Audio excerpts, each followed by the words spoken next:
Well, we're celebrating Western New York today with the story of a pair of EMTs who saved the life of a woman who had a heart attack in their home. And the twist to this story, that woman was a nurse who was scheduled to provide care for one of the EMTs who had just had major surgery. Today, the families reunited, and Channel 2's Joshua Robinson brings us the story you'll only see on 2. Wayne Howard was called to Mercy Hospital on Saturday, July 29th, and the signs for his wife, Lynn, he says, were worse than he could have imagined. Everything that we had planned for, and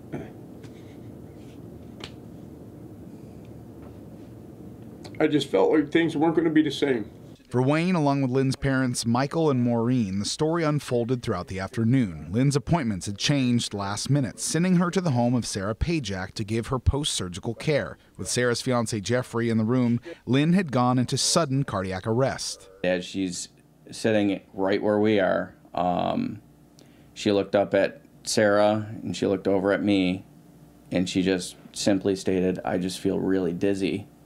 And as soon as she finished that sentence, her eyes rolled back in her head and she went unresponsive. Trained paramedics Jeffrey and Sarah leapt into action, even with Sarah's stomach fresh with stitches of her own. Jeffrey administered CPR until firefighters and an ambulance arrived. Sarah made any necessary phone calls. Those crucial 8 minutes not only kept Lynn alive, but also kept the damage minimal. Everyone agrees Lynn's survival story is once in a lifetime.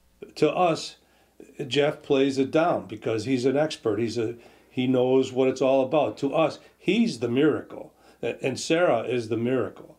This was the first one that we were on the other side of things and able to see a 100% positive outcome.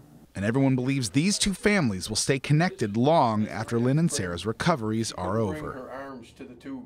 Jeffrey says the last time he saw Lynn, he told her that the next time he saw her, he wanted it to be as she was walking out of the hospital. Well, Lynn walked out on her own today at about 3 o'clock. Unfortunately, Jeffrey was scheduled to work this afternoon and couldn't make it, but he says he'll see her when the time is right. Adam, Mary Alice, I don't think it'll take long for them to reunite. No. Yeah, I don't think so either. And Joshua, when I have the big one, that's what I want to do. Right in front of a couple EMTs in the right place at the right time. Perfect spot. Yeah, what a great story. Thank you, Josh.